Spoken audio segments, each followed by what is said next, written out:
Tuition centres को, coaching centres को बहुत ही बुरी नज़रों से देखा जाता है।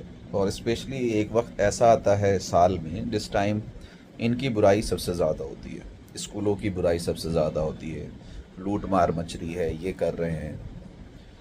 मेरे एक बहुत अजीज़ दोस्त हैं, या ये कहिए मेरी फैमिली मेम्बर हैं, उन्होंने कहा कि हाँ, स्कूलों में आजकल कुछ नहीं होता है, इसलिए हमें ये कोचिंग और ट्यूशन्स कराने होते हैं। आप यकीन मानिए, ना स्कूलों की गलती है, ना कोचिंग सेंटर्स की गलती है, और ना ही बच्चों की गलती है। अगर इसमें किसी की गलती है, मैं भी उसमें इन्वॉल्व हूँ, वालिद as a parent, as a father, हम माँ बाप की गलती है। हर स्कूल का टीचर इस लायक है कि जो बच्चा जा रहा है वो उसको 45%, 50%, 60%, 70%, 80% और कहीं कहीं 90% तक भी मार्क्स दिला सकता है, सिर्फ और सिर्फ स्कूल के टीचर की बदौलत। लेकिन मसला सारा ये आ गया उसमें, बच्चे की पंक्चुअलिटी, बच्चे का डिसिप्लिन, बच्चे की मेहनत, वो सब इन्वॉल्व है। और हमारे टाइम में जब ट्यूशन्स हुआ ही नहीं करते थे, कोचिंग हुआ ही नहीं करती थी, बुक्स अवेलेबल ही नहीं थी, ट्यूटर अवेलेबल ही नहीं थे, हम बच्चे आपस में बैठ के एक दूसरे से पढ़ के समझ के वो मार्क्स अचीव करते थे। वो आज भी किए जा सकते हैं। लेकिन आज का माँ बाप एक एक नंबर पे मरने मारने को तैयार है। यहाँ से कोचिंग स्टार्ट होता है। अरे तीसरी, चौथी, पांचवी, छठी क्लास के कौन से बच्चे को कह दिया कि उसे टॉप करना है? उसे आप पकड़ के बिठा रहे हो ना। मेरे पास नर्सरी पहली के बच्चों के लिए ट्यूशन्स के कॉल आते हैं, माँ बाप के कहने लगा उसको पढ़ाना है पहली क्लास में। कौन पढ़ा रहा है?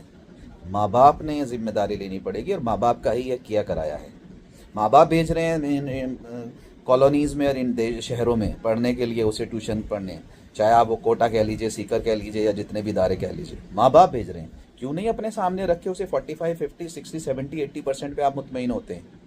क्या वो बच्चे उस टाइम के पढ़े हुए जो हमारे साथ 50, 60 वाले थे, आज बेहतरीन कंपनियों में मैनेजर्स बने हुए हैं, आईएएस बने हुए हैं, माशाल्लाह से प्रोफेसर्स हैं? आप पूछ लीजिए प्रोफेसरों से, जितने भी पुराने बैठे हुए हैं, क्या उनके 90% आते थे क्या?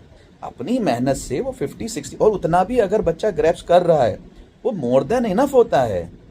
कि बच्चा अगर पढ़ाने से, आपने पढ़ लिया, आपको कॉन्सेप्ट बता दिया, और 50-60% आप एग्जाम में लिखा है, मैं कह रहा हूँ पढ़ना तो और समझना तो उसने ज़्यादा कर लिया है, उस टाइम वो रिप्लाई नहीं कर पाया, आंसर नहीं दे पाया, तो ठीक है, उसके 60 आ गए, 70 आ गए। लेकिन हम मुतमईन नहीं होते ना। आप यकीन मानिए, मैं आजकल बच्चों से जब बात करता हूँ तो बच्चे अपने रिश्तेदारों में जाने को तैयार नहीं है, कजन्स के पास जाने को तैयार नहीं। क्यों? क्योंकि आप वहाँ उनसे ये वो नहीं कर रहे हैं कि आओ बेटे आप सो जाओ, आओ तुम खेल लो, आओ तुम गेम देख लो, आओ तुम टीवी देख लो, आ जाओ तुम्हारे घुमा के लाऊं। नहीं, वहाँ बच्चे एक दूसरे से कंपेयर करवा रहे हो, कजन से एक दूसरे को आप, कि तुम्हारे कितने मार्क्स है, तुम्हारे कितने मार्क्स है, तुम क्या पढ़ रहे हो, तुम क्या पढ़ रहे हो। बच्चा इसी में उलझ के रह गया है ना। पहले बच्चे ननिया